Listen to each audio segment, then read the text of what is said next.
tajuk 48 jam di Kuala Lumpur, air mata pakar bedah Jerman dan keajaiban perubatan berjiwa. Tuan-tuan dan puan-puan, sesuatu yang sukar dipercayai telah berlaku. Doktor, adakah selama ini kami telah mempraktikkan perubatan dengan cara yang salah? Soalan ini diajukan kepada saya sambil berlinangan air mata oleh seorang pakar bedah jantung dari Jerman, negara yang berbangga dengan teknologi perubatan bertaraf dunia. Selama 30 tahun saya berkhidmat sebagai doktor pakar dan 15 tahun terlibat dalam pertukaran perubatan antarabangsa. Ini adalah pengalaman pertama seumpamanya. Rombongan 30 orang elit perubatan yang terdiri daripada doktor dan jururawat dari hospital terkemuka di Jerman terpaksa menghabiskan masa selama 48 jam di Malaysia akibat satu kejadian tidak diduga semasa dalam perjalanan pulang dari latihan perubatan lanjutan di Singapura. Apa yang berlaku seterusnya adalah satu pengalaman mengejutkan yang mengubah persepsi perubatan mereka dari akar umbinya. Assalamualaikum dan salam sejahtera. Nama saya Dr. Arif Zakaria, seorang pakar bedah jantung di Institut Jantung Negara, IJN Kuala Lumpur, dan kini juga memegang tanggungjawab sebagai Ketua Hubungan Perubatan Antarabangsa. Kisah yang ingin saya kongsikan ini berlaku pada musim luruh tahun lalu, satu peristiwa yang tidak mungkin saya lupakan. Sebelum kita bermula, jika anda menyukai perkongsian ini, sila tekan butang suka dan langgan saluran ini agar kehebatan sistem perubatan dan budaya Malaysia dapat disebarkan kepada lebih ramai orang. Rombongan latihan ini terdiri daripada ahli yang sangat istimewa. Diketuai oleh Profesor Peter Müller dari Hospital University Charité Berlin, rombongan ini merangkumi 5 pakar bedah jantung, 4 pakar neurologi, 3 pakar perubatan kecemasan, 2 pakar bius, dan 16 orang jururawat. Kesemuanya adalah elit perubatan yang disegani di Jerman. Umur mereka berbeza dari jururawat muda berusia 26 tahun sehinggalah Profesor Müller yang berusia 60 tahun. Profesor Müller khususnya adalah seorang tokoh berwibawa yang juga merupakan ahli Lembaga Persatuan Pembedahan Jantung Eropah dan seorang pakar ternama yang telah melakukan lebih daripada 3,000 pembedahan jantung. Mereka adalah lambang kepada sistem perubatan Jerman yang mengutamakan kecekapan dan ketepatan teknikal melebihi segala-galanya. Mengikut jadual asal, mereka sepatutnya menjalani latihan selama 5 hari di fasiliti perubatan terkini di Singapura dan terus pulang ke Frankfurt dengan penerbangan terus. Di Singapura, mereka telah mempelajari sistem diagnosis berasaskan AI dan robot pembedahan terkini dan kesemua mereka berpuas hati bahawa itulah perubatan abad ke-21. Namun, sejurus sebelum menaiki pesawat ke Frankfurt, satu pengumuman mengejutkan dibuat oleh syarikat penerbangan. Kerosakan teknikal yang serius telah dikesan pada pesawat dan penangguhan sekurang-kurangnya 24 jam diperlukan untuk penggantian komponen. Sebagai alternatif, laluan transit melalui lapangan terbang antarabangsa Kuala Lumpur Clear A telah ditawarkan. Profesor Müller, selaku ketua rombongan, pada mulanya menzahirkan ketidakpuasan hati yang ketara. Sistem perubatan di Malaysia pasti jauh ketinggalan berbanding Jerman. Kita hanya akan membuang masa di negara tropika ini, rumutnya. Realitinya, dalam kalangan komuniti perubatan Jerman, Malaysia sering dianggap sebagai negara membangun yang santai, tanpa menyedari kemajuan pesat hab perubatan di Asia Tenggara ini. Ketua Jururawat Anna Wagner juga berpendapat sama. Dengan pengalaman 30 tahun, dia mempunyai keyakinan mutlak terhadap sistem kejururawatan Jerman. Kejururawatan di Asia Tenggara pasti kuno, katanya kepada jururawat muda lain. Tepat jam 12.30 tengah malam, pesawat yang membawa rombongan tersebut mendarat di KLIA. Apabila 30 petugas perubatan yang keletihan itu melangkah keluar dari pesawat, kejutan pertama menanti mereka. Walaupun sudah lewat tengah malam, lapangan terbang itu berfungsi dengan sempurna seolah-olah waktu siang. Petugas kebersihan bekerja tanpa henti memastikan lantai berkilat, kaunter pertanyaan mempunyai staf yang bersedia dan semua fasiliti beroperasi 24 jam. Di lapangan terbang Jerman adalah menjadi kebiasaan untuk kebanyakan perkhidmatan terhenti pada waktu malam, jadi ini sahaja sudah cukup mengejutkan mereka. Namun, kejutan sebenar baru bermula.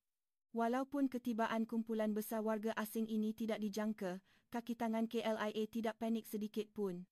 Malah, mereka menyediakan penterjemah yang boleh berbahasa Jerman dengan fasih.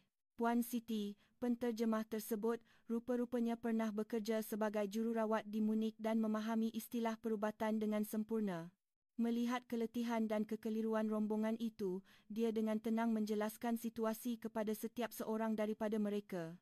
Selamat datang ke Malaysia, tuan-tuan dan puan-puan pasti penat. Jangan risau, urusan penerbangan esok sudah selesai diatur. Sila berehat dengan tenang malam ini. Profesor Müller berbisik kepada saya, mungkin kaki tangan lapangan terbang Jerman perlu belajar dari sini. Tindak balas yang begitu pantas dan penuh sopan santun begini jarang ditemui. Proses pengambilan bagasi juga sangat mengagumkan. Bagasi milik 30 orang itu muncul dalam masa 15 minit dan status bagasi dipaparkan secara masa nyata di skrin digital. Bagi mereka yang membawa sampel peralatan perubatan dan dokumen penting, kecekapan ini amat dihargai.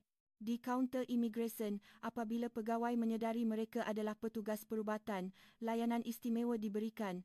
Pegawai tersebut bertanya tujuan dan tempoh transit dengan sopan, malah memberikan nombor talian bantuan pelancong 24 jam. Jika ada sebarang masalah, sila hubungi kami bila-bila masa, kata pegawai itu dengan senyuman. Di dalam bas menuju ke hotel, saya dapat merasakan riak wajah rombongan itu mula berubah, rasa berhati-hati dan keletihan mula bertukar menjadi rasa ingin tahu. Pemandangan Kuala Lumpur dari lebuh raya pada waktu malam mengubah persepsi mereka. Walaupun sudah melepasi jam 1:00 pagi, bandar raya itu masih hidup.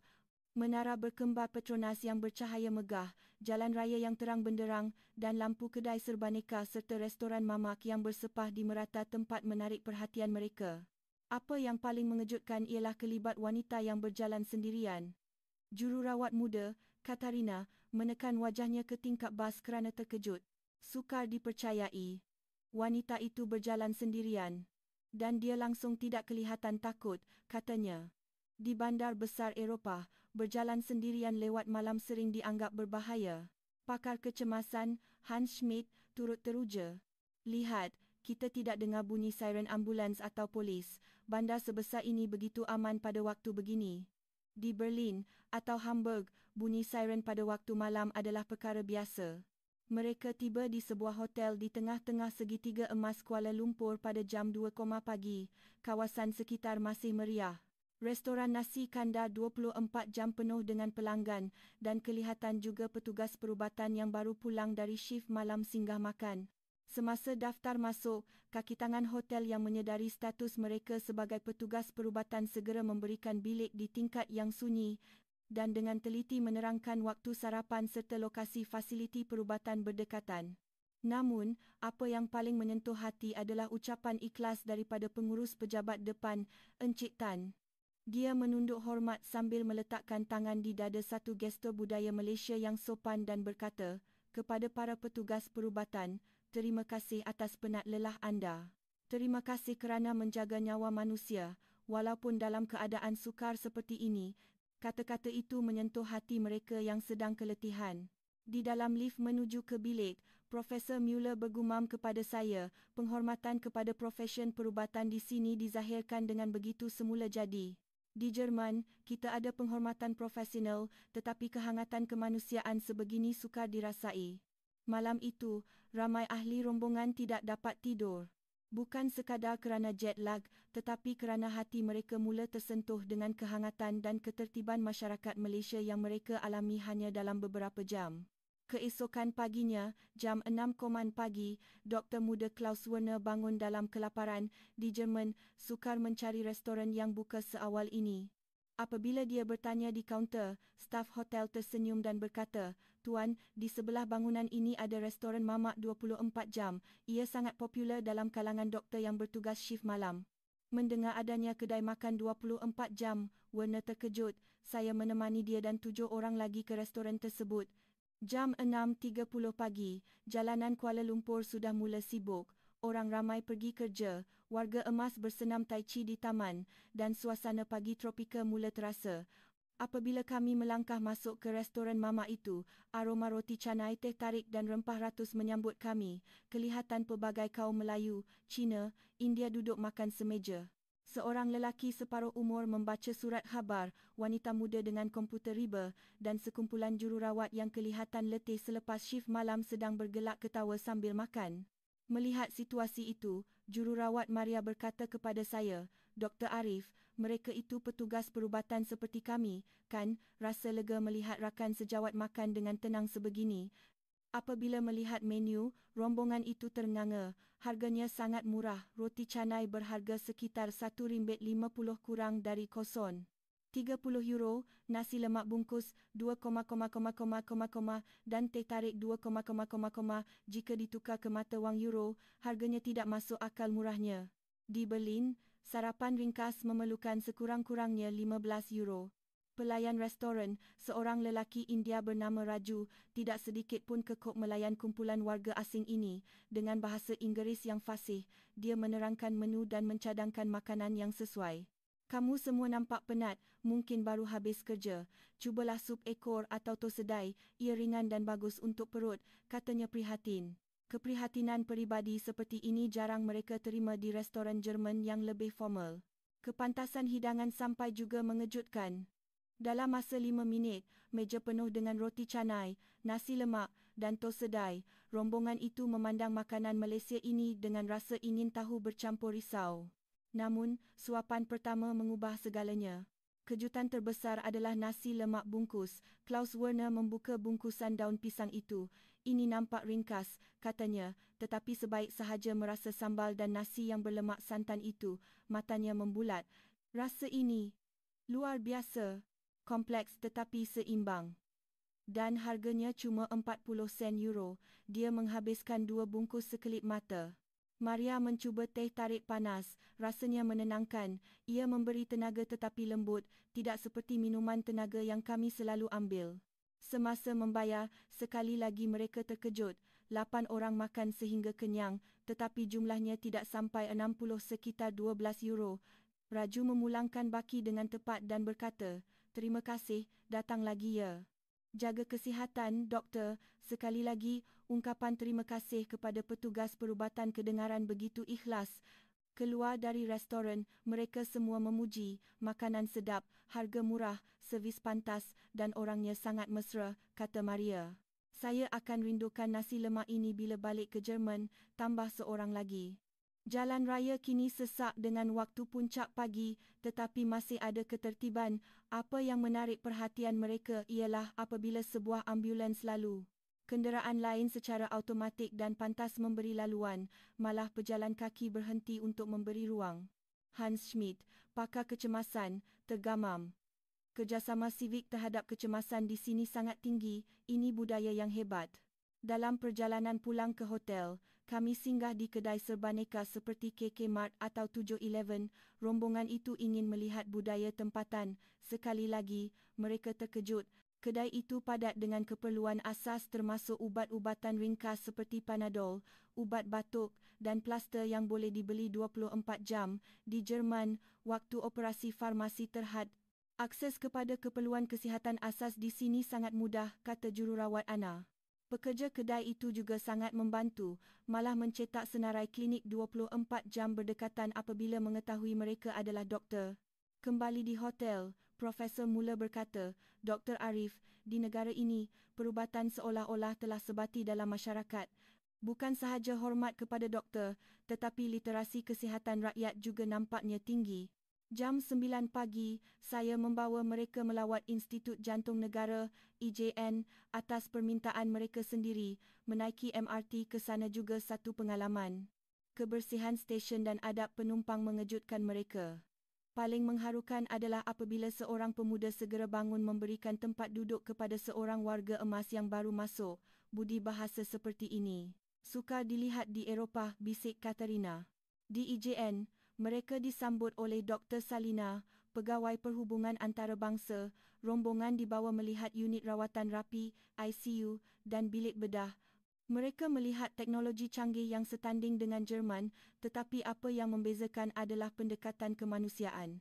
Mereka melihat jururawat melayan pesakit warga emas dengan panggilan pakcik atau makcik, seolah-olah ahli keluarga sendiri. Seorang jururawat, Puan Zaiton, dilihat sedang memujuk pesakit wanita berusia 80 tahun, memegang tangannya dengan lembut sambil tersenyum. "Jangan risau makcik, kami ada di sini." Anak-anak makcik pun dalam perjalanan. Profesor Muller berkata perlahan, Di Jerman, kita mengutamakan kecekapan sehingga kadangkala lupa sentuhan kemanusiaan. Di sini, teknologi dan kasih sayang digabungkan dengan sempurna. Paling menyentuh hati adalah di ruang menunggu, doktor pakar bedah dilihat keluar dan berbincang dengan keluarga pesakit. Bukan sekadar data perubatan, doktor itu meluangkan masa menenangkan emosi keluarga, meyakinkan mereka dengan bahasa yang lembut. Doktor di sini merawat pesakit dan keluarga sekaligus, kata Hans Schmidt. Kami juga melawat sebuah pusat penjagaan warga emas di Ceras. Di sini, konsep warga emas aset negara jelas kelihatan. Penjaga melayan penghuni dengan penuh hormat, mendengar cerita lama mereka dengan sabar. Ketua Jururawat Anna Wagner menitiskan air mata melihat seorang penjaga muda menyuap makan seorang nenek yang nyanyuk sambil berbual riang. Saya sudah 30 tahun jadi jururawat, tetapi penjagaan yang memartabatkan maruah insan sebegini, sangat jarang saya lihat. Sebelah petang, kami ke Dataran Merdeka dan Pasar Seni untuk merasai budaya. Di sana, mereka melihat keharmonian pelbagai kaum.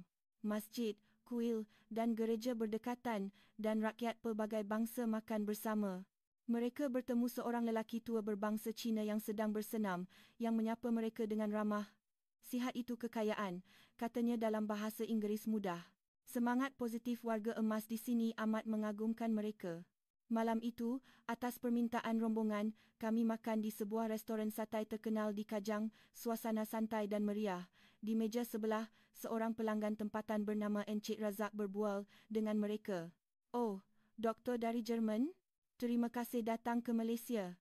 Kerja doktor mulia, tolong orang sakit, katanya ikhlas. Sekali lagi, penghargaan tulus dari orang awam membuatkan mereka terharu. Tiba-tiba, kejadian cemas berlaku. Seorang lelaki berusia 60 kontuan di meja berhampiran memegang dada dan rebah, serangan jantung. Serta-merta, rombongan doktor Jerman itu bertindak. Profesor mula mengetuai bantuan kecemasan. Namun, apa yang mereka lihat seterusnya adalah kecekapan sistem kecemasan Malaysia. Pemilik restoran segera menelefon 999.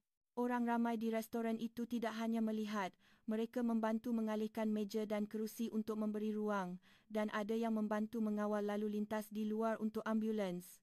Dalam masa kurang 10 minit, ambulans tiba. Paramedik Malaysia bertindak pantas dan profesional. Apabila menyedari ada pakar asing sedang membantu, ketua paramedik dengan rendah diri berkata, "Terima kasih tuan-tuan atas bantuan awal. Bolehkah tuan ikut kami ke hospital untuk serahan kes?" Kerjasama tanpa sempadan ini amat mengagumkan Profesor Muller. Pesakit dikejarkan ke hospital Serdang dan pembedahan kecemasan berjaya menyelamatkan nyawanya. Keesokan paginya, isteri pesakit itu datang bertemu rombongan kami. Dia menangis sambil menggenggam tangan Profesor Muller. "Terima kasih tuan, terima kasih selamatkan suami saya." Di luar wad, Profesor Muller memegang tangan saya. Air matanya mengalir. "Dr. Arif, adakah kami salah selama ini? Kami mengejar teknologi dan efisiensi, tetapi kami lupa bahawa perubatan adalah tentang menyentuh hati manusia. Di Malaysia, saya melihat teknologi yang hebat, tetapi yang lebih penting, saya melihat jiwa dalam perubatan." Jururawat Anna dan Dr. Muda Klaus turut bersetuju. "Kami belajar teknik, tetapi di sini kami belajar menjadi manusia," kata Klaus. 48 jam itu telah mengubah segalanya. Semasa berlepas pulang di KLIA, kaki tangan syarikat penerbangan sekali lagi mengucapkan terima kasih kepada mereka. "Terima kasih wira-wira kesihatan." Profesor Muller berkata kepada saya sebelum menaiki pesawat, "Dr. Arif, 48 jam ini adalah pengalaman paling bermakna dalam 30 tahun kerjaya saya. Saya akan bawa semangat budi bahasa dan perubatan berjiwa Malaysia ini ke Jerman." Katarina, jururawat muda itu menambah sambil mengesat air mata. "Satu hari nanti, saya mahu kembali bekerja di sini." Setibanya di Frankfurt, mereka menceritakan pengalaman ini kepada semua. Video dan gambar layanan mesra di Malaysia tular dalam kalangan medik Jerman. Profesor Muller kini giat mempromosikan pendekatan holistik dan berjiwa dalam kuliahnya di Universiti Berlin. 3 bulan kemudian, 8 orang daripada rombongan itu memohon untuk menjalani latihan sangkutan di Malaysia, termasuk Klaus dan Katarina yang kini sedang berkhidmat sementara di IJN. Mempelajari bagaimana menggabungkan teknologi tinggi dengan kelembutan budaya timur. Kejadian 48 jam yang tidak disengajakan itu bukan sekadar penangguhan penerbangan, ia adalah pertemuan dua dunia yang membuka mata tentang erti sebenar penyembuhan. Di Malaysia, mereka menemui bahawa ubat paling mujarab bukan sekadar pil atau pisau bedah, tetapi hati yang ikhlas dan kasih sayang sesama manusia. Itulah kisah bagaimana layanan Malaysia mengubah hati elit perubatan Jerman. Jika anda tersentuh dengan cerita ini, jangan lupa kongsikan video ini agar dunia tahu tentang keindahan budaya dan perubatan di Malaysia. Terima kasih.